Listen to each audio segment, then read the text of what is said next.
മണലൂർ നിയോജക മണ്ഡലത്തിൽ നടപ്പിലാക്കുന്ന നവമണലൂർ കാർബൺ ന്യൂട്രൽ സുസ്ഥിര വികസന പദ്ധതിയുടെ ഭാഗമായി അശോക ഉദ്യാനം പദ്ധതിയുടെ മണ്ഡലം തല ഉദ്ഘാടനം നടന്നു. മണലൂർ ഒരു ഔഷധ സസ്യോദ്യാനമായി മാറ്റുന്നതിന്റെ ആദ്യഘട്ടമായി ചൂണ്ടൽ ഗ്രാമപഞ്ചായത്തിലെ ചൂണ്ടൽ കുന്നിലുള്ള കർഷകൻ പ്രിൻസിന്റെ ഒരേക്കർ സ്ഥലത്ത് നടന്ന ചടങ്ങിൽ പ്രൊഫസർ സി രവീന്ദ്രനാഥ് MLA ആദ്യ അശോക തൈ നട്ട് പദ്ധതിയുടെ ഉദ്ഘാടനം നിർവഹിച്ചു. 3 വർഷത്തിനുള്ളിൽ മണ്ഡലത്തിലെ 10 പഞ്ചായത്തുകളിലായി 6000 അശോക തൈകൾ നട്ട് സംരക്ഷിച്ച് മണലൂർ മണ്ഡലം മാതൃകാ അശോക ഉദ്യാനമായി മാറ്റുമെന്ന് MLA പറഞ്ഞു. നവമണലൂർ എന്ന ആശയം ഇന്ന് കേരളം മുഴുവൻ ചർച്ച ചെയ്തുകൊണ്ടിരിക്കുകയാണ്.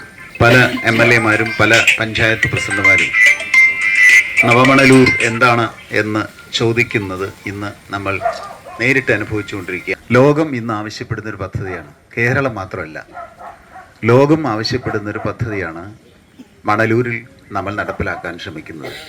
അതിനെയാണ് നമ്മൾ കാർബൺ ന്യൂട്രൽ എന്ന് പറയുന്നത്.